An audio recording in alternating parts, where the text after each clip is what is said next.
सो hello scholars, हम Arya Public School class 5 maths chapter 7 कर रहे थे। चैप्टर 7 का नेम क्या था? फ्रैक्शंस। और इसकी एक्सरसाइज 7.8 तक हम कंप्लीट कर चुके हैं। आज हम देखेंगे एक्सरसाइज 7.9। 7.9 एक्सरसाइज का सबसे फर्स्ट क्वेश्चन हम आज करेंगे। देखिए एक्सरसाइज 7.9 क्वेश्चन नंबर 1 में लिखा हुआ है फाइंड। फाइंड में लिखा हुआ है a part 2/3 of 5। 2/3 of 5 we have to find. So question number 1 A part. Okay 2/3 of 5। देखो बच्चों, ऑफ का मतलब क्या होता है? 2/3 ऑफ 5, ऑफ का मतलब होता है हमारा मल्टीप्लाई। क्लियर? ऑफ का मतलब ही होता है हमारा मल्टीप्लाई, है ना। और मल्टीप्लाई करना हमने सीखा है। ऑफ दिख जाए मतलब आपको क्या करना है वहां पे, you have to multiply that fraction. इसको मल्टीप्लाई करने के लिए हमें सीधा नंबर मल्टीप्लाई कर देना रहता है, कोई एलसीएम एचसीएफ कुछ नहीं लेना रहता है। और we have already told you that upon में कुछ नहीं हो तो हम 1 लगा सकते हैं। और इसमें हमें क्या करना रहता है, 2 into 5 और 3 into 1 मीन्स इसको आप ऐसे भी लिख सकते हो, 2/5 मल्टीप्लाई बाय 3/5 1। सो 2 5 is 10, ऊपर का 2 5 मल्टीप्लाई किया तो ऊपर 10 आ जाएगा और डिनोमिनेटर में 3 into 1 3 1 3। This is the answer. Or if you want to convert it into mixed fraction then also you can do. Means 10/3 को mixed fraction में convert करना चाहो तो भी हम कर सकते हैं। 3 3 या 9 कैसे करते हैं ये आपको पता है। 10 minus 9 is 1।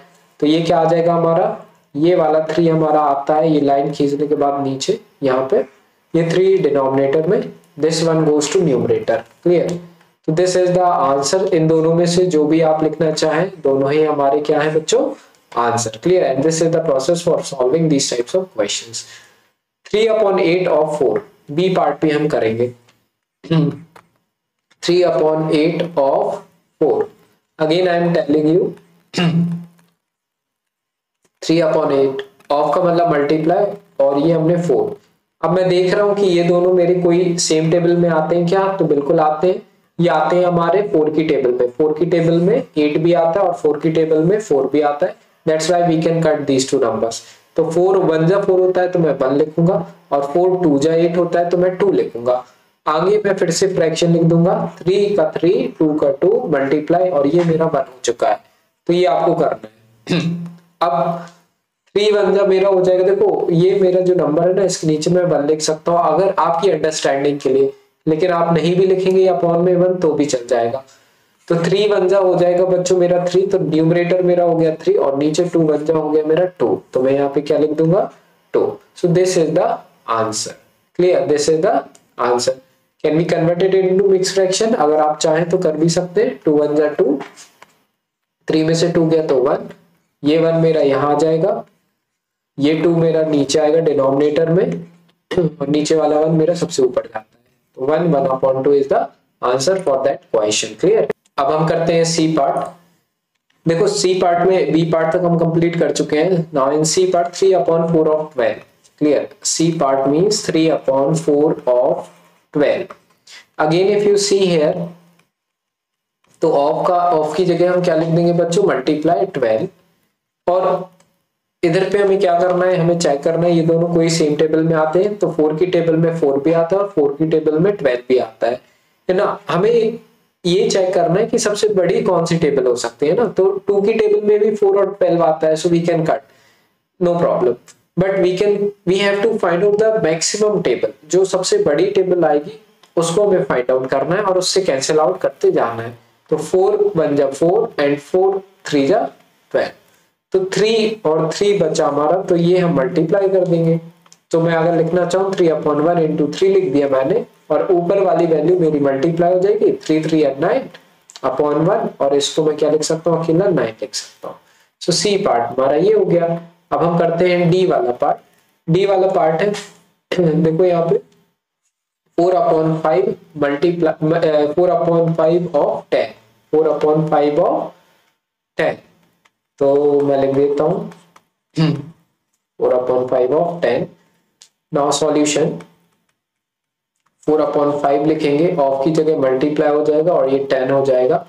दोनों नंबर हमारे 5 की टेबल में आते हैं। देखो 10 और 5 दोनों मेरे 5 की टेबल में आते हैं, तो we can cut these two numbers. 5 1 जा 5, 5 2 जा 10।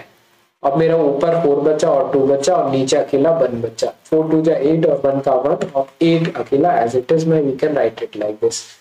तो डी हो गया हमारा। ई पार्ट करते हैं 16/21 ऑफ 7, है ना। ई part 16/21 of 7. This is the question, 16/21 of 7. So again in solution what we have to do is 16/21 of का मैं लिख दूंगा multiply और 7 का 7. Now we again check that these two numbers are coming in same table. Yes, in the table of 7 both numbers are coming. तो देखो ऊपर ऊपर के कभी नहीं कटेंगे, क्लियर। सिर्फ एक ऊपर का होना चाहिए और एक नीचे का, तभी वो कैंसिल आउट होंगे, नहीं तो न्यूमरेटर न्यूमरेटर से कभी कैंसिल आउट नहीं होगा और डिनोमिनेटर डिनोमिनेटर से। हमेशा एक न्यूमरेटर और एक डिनोमिनेटर होना चाहिए अगर बीच में मल्टीप्लिकेशन का साइन हुआ तो 7 1 7, 7 3 या 21, एक ऊपर का था एक नीचे का और दोनों सेम टेबल में आ रहे थे और बीच में मल्टीप्लिकेशन का भी साइन था। नाउ ऊपर हमारा 16/3 इंटू 1। अब देखो 16/3 एज इट इज, इसको हम एक्सप्रेशन में कन्वर्ट कर देते हैं। 16 लिखा 3 लिखा, 3 5 जा 15, 16 में से 15 गया तो हमारा 1 बच जाएगा, है ना। तो ये 5 आ जाएगा हमारा यहाँ पे, फिर 3 आ जाएगा हमारा डिनोमिनेटर में और 1 चला जाएगा हमारा न्यूमरेटर में। तो 5 1/3 इज आवर आंसर, क्लियर। तो ये हो गया हमारा ई का। और एफ जो है हमारा लास्ट पार्ट है 1/10 of 10, so I am writing F part 1/10 of 10, clear. तो इसको हम कैसे सॉल्व करेंगे बच्चों, देखो हमने 1/10 लिखा, ऑफ की जगह मल्टीप्लाई और 10 का 10, है ना। अब ये देखो 10 1 ये दोनों सेम ही टेबल में आते हैं 10 की, तो हम क्या लिख सकते हैं 10 1 10 एंड 10 1 10।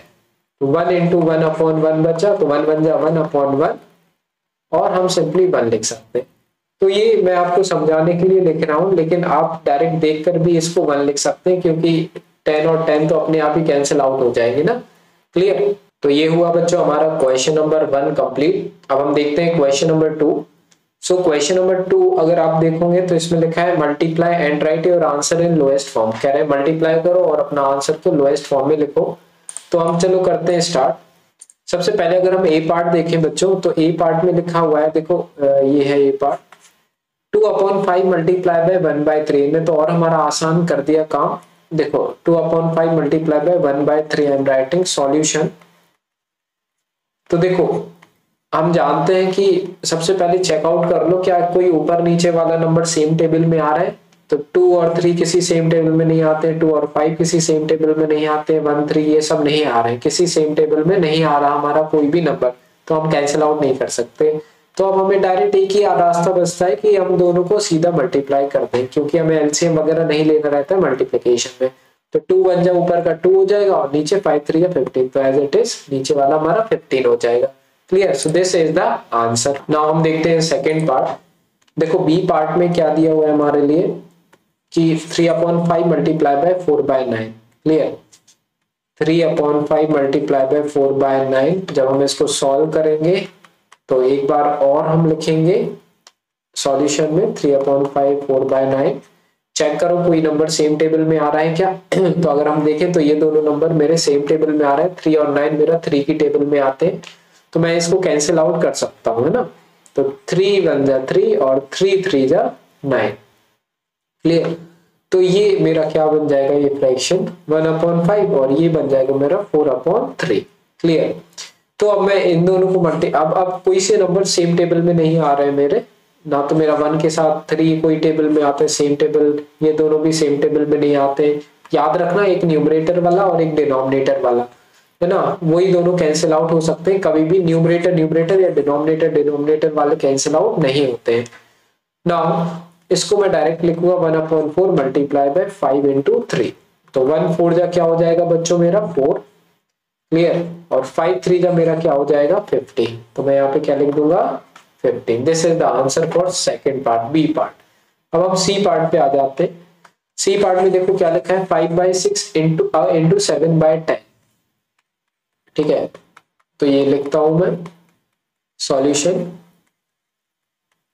Again 5/6 multiply by 7/10। अब देखो कोई नंबर सेम टेबल में आ रहा है क्या? बिल्कुल नहीं आ रहा है।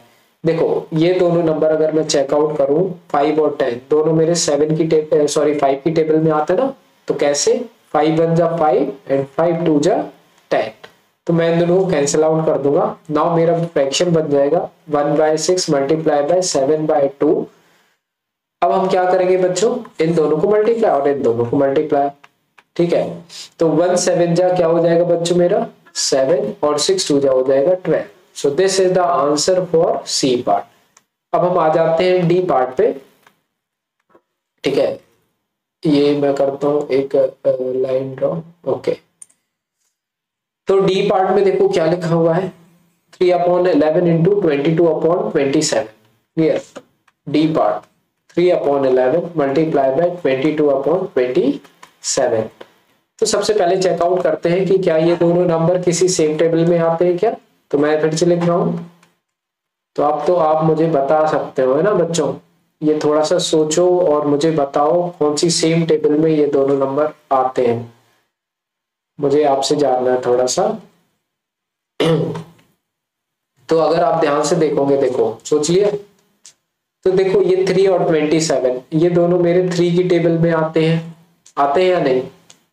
आते ना। और 11 और 22 ये दोनों भी मेरे किसी सेम टेबल में आते हैं, दैट इज 11 की टेबल में ये दोनों नंबर आते हैं। तो इनको मैं कैंसिल आउट करूंगा। 3 1 जा 3 एंड 3 9 जा 27। क्लियर हो गया? और इसी तरीके से 11 1 जा 11 और 11 2 जा 22 ये दोनों मेरे 11 की टेबल में आ गए और ये दोनों मेरे 3 की टेबल में आ गए। That's why I am cancelling these two numbers. तो ये थोड़ा सा आपको समझना रहेगा। क्लियर? तो अब मेरा क्या बन जाएगा? ये बन जाएगा मेरा 1/1 मल्टीप्लाई बाय 2/9। क्लियर? तो 1 2 जा 2। अब ऊपर वाले नंबर मल्टीप्लाई कर देंगे 1 इंटू 2 और नीचे वाले। तो 1/9 तो 1 इंटू 9। एटलीस्ट मेरा आंसर लास्ट में क्या बनेगा 1 2 जा 2 और 1 9 जा 9। 2/9 इज आवर आंसर। क्लियर? तो ये हो गया बच्चों हमारा डी पार्ट। अब हम आते हैं ई पार्ट पे। तो देखिए ई पार्ट हमारा ये है। सेम क्वेश्चंस है, बहुत इजी क्वेश्चंस आए थे। अगर टेबल याद है तो बच्चों सब बन जाएगा हम पे। अगर टेबल याद नहीं है तो फिर कुछ नहीं बनेगा। तो table is very necessary in multiplication of fraction. नाम ही उसका multiplication, that's why we have to multiply the numbers. तो इनको देखो कोई सेम टेबल में आ रहे हैं क्या? तो ये अगर हम चेक करें तो ये भी एक न्यूमरेटर वाली वैल्यू है, एक denominator. So we can cut these two numbers. So what we are doing is 11 की टेबल में दोनों नंबर आते हैं हमारे, ये दोनों है ना। 11 1 जा 11। सो वी कैन कट 11 1 जा 11 एंड 11 5 जा 55। तो मैं यहाँ पे लिख रहा हूँ क्या बच्चों 1/5 इन दोनों पार्ट के, और ये 5/3 तो हमारा किसी सेम टेबल में नहीं आते। अच्छा यहाँ पे एक और बात है, ये दोनों फिर से कट रहे हैं। देखो 5 1 जा 5 एंड 5 1 जा 5 अगेन दे कैन कट। सो फिर मेरा ये फ्रैक्शन क्या बनेगा 1/1 मल्टीप्लाई बाय, फिर से ये ऊपर का 5 तो मेरा जा चुका है, तो मेरा 5 और 1/3 आ जाएगा। ये क्लियर हो रहा है? अब ऊपर वाले नंबर मल्टीप्लाई कर दो। जब तक कैंसिल आउट हो रहा हो तो आप कैंसिल आउट कर सकते हैं ना, ऐसी कोई लिमिटेशन नहीं है कि एक ही बार कैंसिल कर सकते हैं, ऐसा कुछ नहीं है। जब तक वो सेम टेबल में आ रहे हैं आप कैंसिल आउट करके उसको आगे बढ़ा सकते हैं। 1 3 जा 3, तो ये आंसर हो गया। ठीक है, ई के बाद आ जाते हैं बच्चों हम एफ वाले पार्ट पे। जो एफ वाला पार्ट है इसमें 3 नंबर्स है, उससे भी हमें कुछ भी डरने की जरूरत नहीं है। अगर हम एफ वाला पार्ट देखें तो देखो इसमें क्या लिखा है 1/3 multiply by 1/5 multiply by 1/6। Clear? तो सॉल्यूशन जब हम करेंगे तो फिर से मैं लिखता हूं, देखो चाहे जितने नंबर आ जाए अगर मल्टीप्लाई है तो हमें उससे डरने की जरूरत नहीं है। हम इसको ऐसे लिख सकते हैं 1 × 1 × 1 3 × 5 × 6। अब 1 को मैं 3 बार मल्टीप्लाई करूंगा तो 1 ही आएगा। 1 1 जा 1 और 1 1 जा 1। ठीक है, अब अगर मैं 3 5 जा करूं तो 3 5 जा होता है बच्चों मेरा क्या 15। क्या होता है 15, और 15 इन दोनों को मल्टीप्लाई करने के बाद 15 आया, और 15 जो मेरा लास्ट बचा था 6, तो 15 को मैं 6 से मल्टीप्लाई भी करूंगा। ठीक है, 3 × 5 × 6 तो आप कर सकते हो ना। 3 5 जा आ गया मेरा 15, और ये जो मेरा बचा था इसको भी मैं मल्टीप्लाई करूंगा। 15 6 जा हो जाएगा मेरा 90, ठीक है। तो ये मैं 90 कहाँ लिख दूंगा, नीचे लिख दूंगा। तो ये रह जाएगा मेरा क्या, एफ का आंसर। क्या आ जाएगा मेरा, ये एफ का आंसर। अब मैं करता हूं जी वाला पार्ट। तो जी वाला पार्ट देखो हमारा ये है, this is our G part. तो सेम प्रोसेस अप्लाई करनी है। जी का मैं डायरेक्ट सॉल्यूशन लिखता हूं। तो 3/7 मल्टीप्लाई बाय 2/5 मल्टीप्लाई बाय 5/8। अब चेकआउट करो कि क्या ये कोई भी नंबर मेरा कोई सेम टेबल में आता है। तो अगर मैं चेक करूं तो देखो ये दोनों 5 मेरे 5 की टेबल में आते हैं, तो वी कैन कट। ये दोनों 2 और 8 मेरे किसकी टेबल में आते हैं, 2 की टेबल में, so we can cut these 2 number also. So जब से पहले मैं 5 1 जा 5, एक नंबर ऊपर नीचे का तो एक नंबर ऊपर का कटना ही चाहिए और सेम टेबल में आना चाहिए। क्लियर है। अब ये मेरा 2 की टेबल में आता है और 8 भी 2 की टेबल में आता है, so we can cut these 2 number also. So 2 1 जा 2 और 2 4 जा 8। एक ऊपर का काटा मैंने और एक नीचे का, कैंसिल आउट किए। क्लियर। और कोई नंबर मेरे अगर सेम टेबल में आ रहा हूं तो मैं उसको भी कर सकता हूं। तो अब ये मेरा फ्रैक्शन बच्चों बन के आ गया। ये फ्रैक्शन मेरा क्या बन गया, 3 × 1 × 1। देखो ये वाला 3 ऊपर का, ये 1 और ये 1। क्लियर। तो ये मैं तीनों क्या करूंगा लिख दूंगा ऊपर, और नीचे मेरा 7 1 4। क्लियर, 7 1 4। तो मैं ये भी क्या करूंगा यहाँ पे लिख दूंगा, ये लिख दिया मैंने। अब 3 1 जा 3 और फिर उससे भी 3 1 जा करूंगा तो 3 ही आएगा ये ऊपर। तो अब 7 1 जा 7 और 7 को 4 से मल्टीप्लाई करूंगा तो 7 4 जा हो जाएगा बच्चों मेरा 28। तो मेरा 28 sorry 3/28 is our answer. G part हो गया हमारा बच्चों। एच पार्ट करते हैं। एच पार्ट में देखो क्या लिखा हुआ है, 5 × 8/14 × 7/14। तो अगर मैं लिखूं तो 5 × 8/14 × 7/14, ये मैं डायरेक्ट सॉल्यूशन ही कर रहा हूँ, क्वेश्चन आप इसमें से देख लेंगे। जब मैंने बताया था आपको नीचे कुछ भी नहीं लिखा हो अगर किसी भी नंबर के, तो आप डिनोमिनेटर में क्या लिख सकते हैं, उसके 1 लिख सकते हैं, आपकी इच्छा है।